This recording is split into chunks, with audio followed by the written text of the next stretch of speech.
North Korean leader Kim Jong-un guides a target-striking contest of the Special Operation Forces of the Korean People's Army to occupy islands in Pyongyang on August 25, 2017. The deadline reflects a commitment from North Korean dictator Kim Jong-un, according to Pompeo, the chief U.S. diplomat's statement came a day after South Korean President Moon Jae-in and North Korea's Kim met in Pyongyang to discuss the next steps in the peace process. It also marks the latest significant development in President Donald Trump's outreach to Kim following a much-hyped summit in Singapore earlier this year. The Pentagon said it is continuing to back the State Department's efforts on North Korea. The Department of Defense remains in full support of our diplomats as they work to achieve the final, fully verified denuclearization of the DPRK as agreed to by Chairman Kim, U.S. While Trump has taken center stage along with Kim in the ongoing peace process, experts point to the effect South Korea's president has had on the negotiations.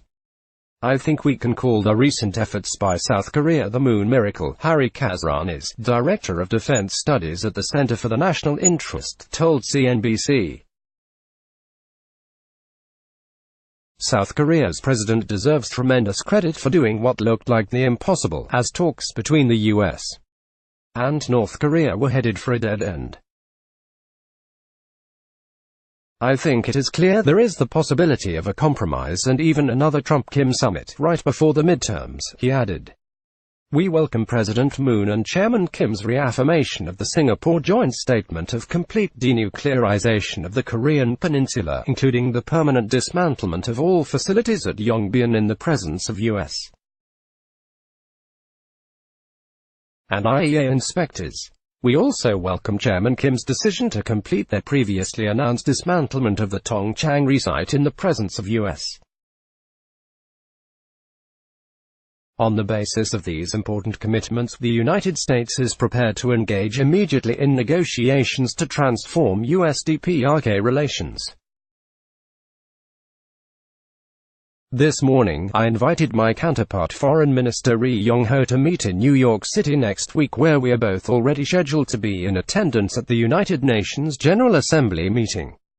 This will mark the beginning of negotiations to transform U.S.-DPRK relations through the process of rapid denuclearization of North Korea, to be completed by January 2021, as committed by Chairman Kim, and to construct a lasting and stable peace regime on the Korean peninsula.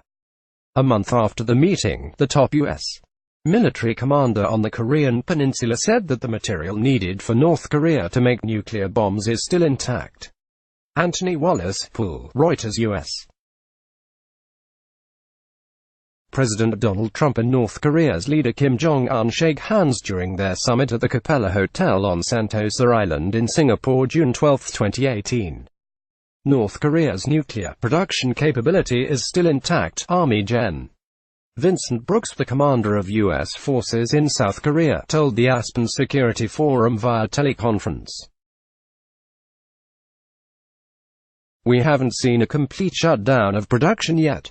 There has to be demonstrable action in that direction, or we cannot be satisfied, and we probably can't be friends, and we probably won't be at peace, Brooks said, speaking about the North's path to give up its nuclear weapons.